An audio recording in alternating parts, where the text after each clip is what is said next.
the name that can be named is not the constant name. So Ming Ke Ming, Fei Chang Ming is the second line of the Tao Te Ching.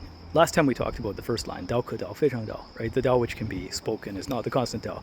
So why is it that they have this sort of repetition of the same idea, right? In the first one, you have the Dao that can be spoken, and then in the second one, you have the name that can be named. But it seems like both of these are kind of naming conventions. And in the literature, in the modern literature, there's grammatical reasons for this. But I would argue that probably the most important reason is that the first chapter of the Tao Te Ching actually is predicated on repetition of concepts. And so the repeating concepts work like this.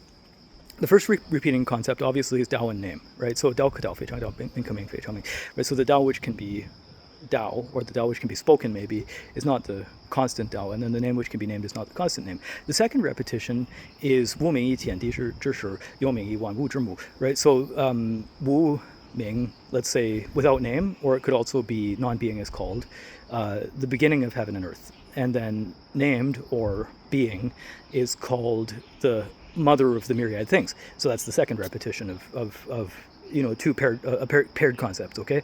And then the third one is Wu Yu Yi Guan Qi Miao, right? So without desire, observe that which is minute or subtle or miraculous, and then Yo Yu Yi Guan Qi Jiao, right? So with desire, you can observe only the border, or in some people say the portico, okay?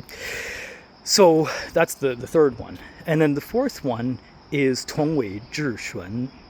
Together, these two things are mysterious, Xuan Zhi You Xuan. Oh, but basically, okay, trust me. So Tongzhi Wei Xuan, right? So these two things are mysterious, Xuan Zhi You Xuan, mystery upon mystery, is the fourth iteration of repetition. Now, if you're a stickler, you're going to say, well, Robert, you didn't mention the very, very important line, 测量者痛处而异名, right? These two things leave together, but they're differently named. But there's no repeating concept there, right? That's defining the characteristic of the chapter. So I would say that that's sort of the center, or the meaning component of the chapter that ties the rest of the things together to create a unified meaning. And then xuan zhi you xuan, 宗苗之门, right? So the mystery upon mystery and the gateway of all wonders then ends up being the last repetition. And so that repetition concept is very important. And not only that, but you see it come up over and over again in Taoism. So the idea of Chongxuan, right, dual mystery, okay, that's one of them. Chongyang, double yang, right? It's everywhere in Taoism. It must be very, very important. And I would argue that basically the fundamental characteristic of Taoism is to look at the qualities of Yo and Wu. So Yo means being and Wu means non-being. And Yo and Wu, although some people make the claim that Wu is given prominence over Yo, actually Yo and Wu are treated approximately as equally important across the Taoist tradition. And what I mean by that is that if you have only a smattering of understanding of, let's say, the Taoist religious world or the Taoist meditation world, you might think non-being is very important because of Buddhism, right? Oh, Buddhism brought in the concept of non-being into Taoism as being the sort of all-encompassing thing, and the goal of Taoists is to become Buddhas.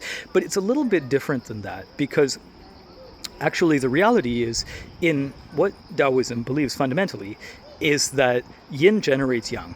And so the universe begins as something which is profoundly yin, right? I'm not talking about the Tao event, I'm talking about the beginning of the universe. It's profoundly yin, but it encases yang within it. And yang is energy that grows inside of yin. And when it's mature enough, then it becomes predominant, and it's able to manage the affairs of creation until a certain point when it enters into a state which is similar to entropy, right? It starts to slow down, and then yin predominates again, and then ultimately yin becomes complete and yang dies away. But then at a certain point, right, then yang is regenerated within yin, and it becomes predominant again, and it eventually becomes complete, right? And so if you look at the I Ching, these concepts are actually represented as hexagrams in the I Ching, right? So you can see the Qian hexagram is a pure yang hexagram, the Kun hexagram is a pure yin hexagram, and then you have iterations of yin and yang, where you have, one yin line on the bottom, or I should say one yang line on the bottom and one yin line on the top in a different one, right? And these are representative of times that, sorry, I'm getting all mixed up here. Let me go back a step. You have hexagrams like Fu, which has one yang line on the bottom, which is representative of yang energy being generated. And then you have other hexagrams, like, let me see here, why is it not Go, right? Where you have one yin line appearing at the bottom, which is yin being generated, right? So the idea being that at different times you can have, increasing yang energy, which starts from Fu going upward, right, through the 12 waxing and waning, ostensibly hexagrams, right? So you have like, Fu, Lin, Tai, etc., until you get to Qian, and then you have another 6 that go after, like going forward from Go until you get to Kun, right? And so this kind of idea is already present in the I Ching, and the Tao Te Ching is, using a similar logic. It's saying that things start from yin. Now, on the other hand, you can have a conceptually opposite perspective, which is things start from yang, which is sort of more of a Confucian perspective, right? The heavens are the things that create the world, whereas Tao Te Ching says there's a time before heaven and earth, right? That's sort of the key point of the Tao Te Ching, is to say there's a time before heaven and earth, and it's generating this sort of primordial state that creates all of creation. And that comes from an incubated state that's similar to pregnancy or similar to gestation, right? So that's the basic argument.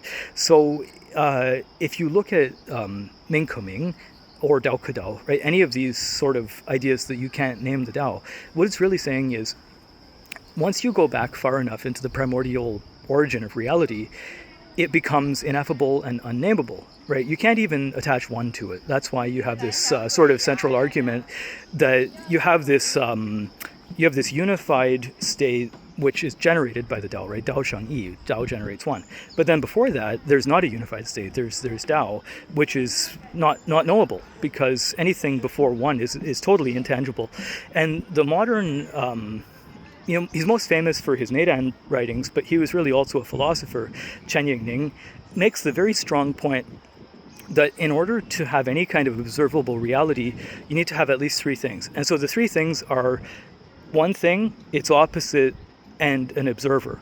Because it's the observer who's able to differentiate the difference between things. And before you have that, right, even if you have consciousness, that doesn't imply any ability to differentiate, because there's nothing to compare. So therefore, the idea is that you have to have at least 3 things to be able to have an experienceable universe. And it's interesting because the 3 things in Taoism, of course, are the 3 treasures, right? The Jing, Qi, and Shen, ostensibly of the universe, but also of humans.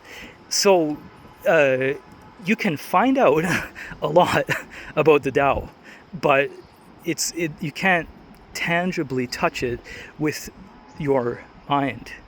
And so when you look at Ming Ke Ming, right, the name that can be named is not the constant name, right? This is something about what they're trying to communicate there, even if that practice might not have existed at that time in Taoism. So it's an idea that develops historically over time. And while I would absolutely love to dunk on the sociological absurdity of current arguments in Taoism, I think I better leave it alone and just stick to things the texts tell us. Okay, see you next time.